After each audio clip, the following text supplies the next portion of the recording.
feeling of that and of analysing whether or not it would stand up was because of the development of computer programs. And I'm now working with somebody called Tristan Simmons, who's been working with me for about 3 years, who is continually writing new code to create ways of putting things together. Well, he's made one program that is called Blocker. We went on to Framer. He's now working on Bubbler, which is the most complex of his programs, and it's the way in which bubble matrices form.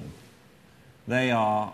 Lord Kelvin asked this question at the end of the 19th century: what is the most effective way of enclosing space? And it is, obviously, you can think about the bubble, the most fragile and extraordinary natural structure. If you pack bubbles together, what you get is a bubble matrix, which is a tetrahedral node structured matrix that can make an extraordinary range of polyhedra. I can see that you're really fascinated by this. But anyway, I mean, I am now building something that is 40 meters long, 25 meters high, and 18 meters deep that I could not have conceived, let alone made the build program for, without the technology that computers give me. But for me, the issue is, how do you get this? How do you use this computing power to make things that could never have been made before? What about you? How do you use it? Well, I use it because it saves me a lot of time. You know, it does all the colouring in and things like that. You know, if I had a great big giant sort of colouring book, you know, and I wanted to colour it in, you can do it with click, click, click with the computer. It's really quick.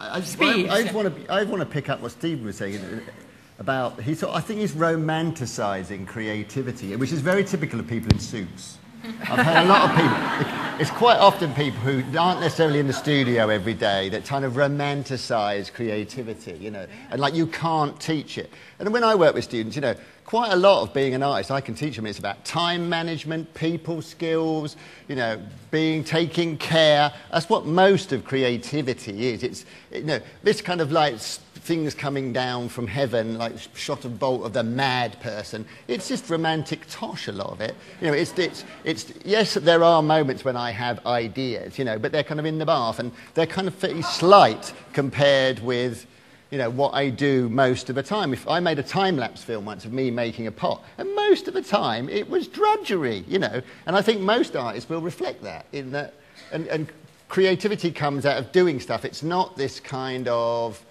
mad holy fool thing. No, but you spoke of a one-click attitude to art that was being generated by the availability of digital technology, and that you spoke of that as though that was undesirable. Well, I think it doesn't necessarily encourage hard work. I think that's what it is, because, you know, when I think of what is satisfying, the view from the top of the mountain you've climbed is always more satisfying.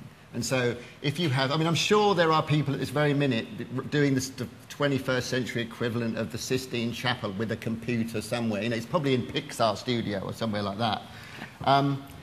And so I'm not saying that there aren't people out there, but I think there is something about the feeling that just because you can do something with a computer doesn't make it interesting. It instantly professionalises everything you do. So it looks like you've achieved something, but all you've done is a couple of clicks. But you'd agree with that, Steve, wouldn't you?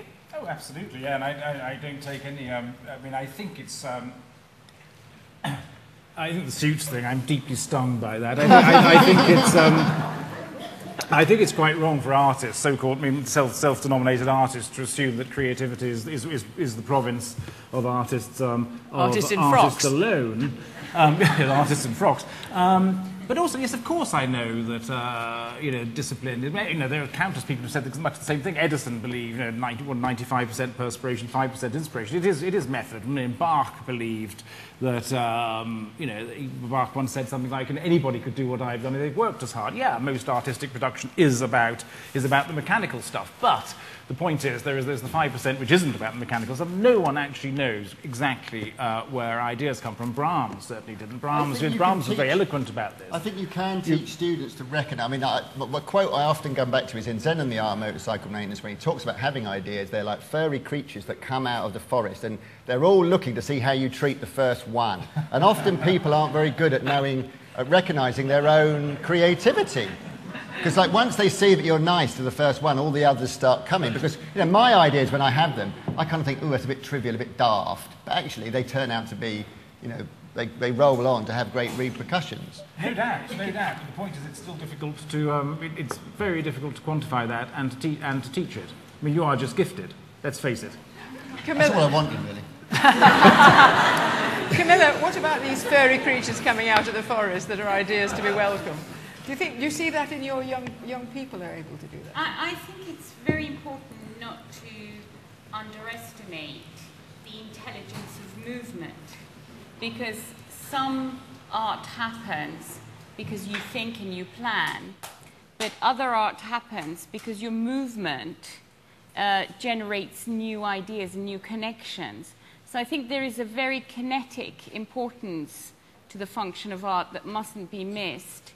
And the other thing is that I think you mustn't confuse skill with the reverie of connectedness. The most exciting art happens when there are connections or links between unseemingly unlinked things. And, I think that accident of thought that is beyond skill is a very important part of it. Alan, that's the sort of thing you deal in, isn't it? The connections with things that don't appear naturally linked. Yes, I'm just trying to link that to Well, something I might think about. I'm thinking Yes. about the book of the Proust, which I Yes. thought was just an amazing piece of the imagination in which you teased out from Proust a whole way of how to live your life. And none of us had ever done that, and I thought that was a surprisingly original thing to do. Yes, I mean, I think that one of the things that artists do is tell us secrets. And I think that what differentiates, let's say, watching television from looking at an original piece of art, I think bad television is obviously great television too. There's a bad television, indifferent television, and great art is that art is going to feel fresh.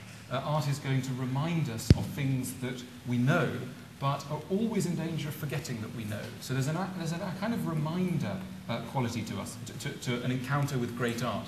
There's an odd feeling sometimes when you meet great art that it seems familiar.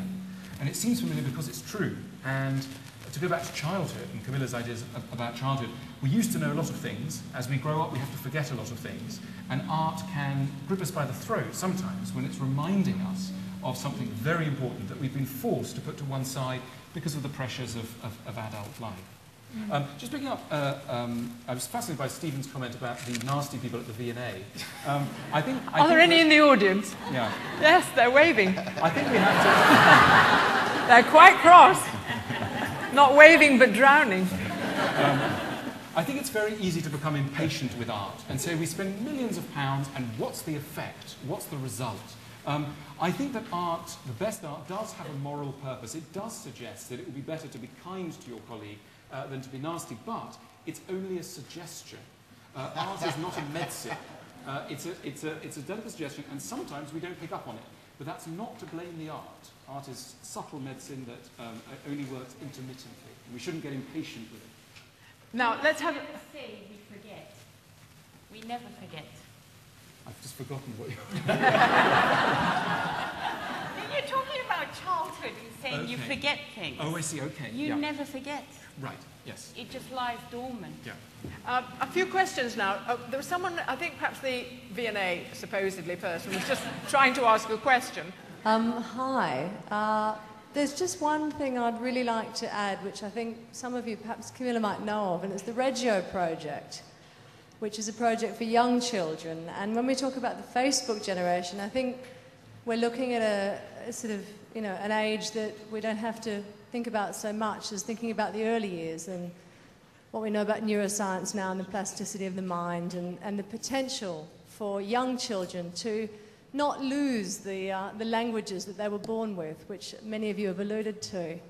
So I guess I'm just making a call for early years where children are, given the time and space to be as creative as they are. And just before we came in, there was these fountains out here on what I'm going to call the piazza, because I'm a romantic. And I look to Italy sometimes, and the kids are just playing in the water and having the most lovely time. And all these adults are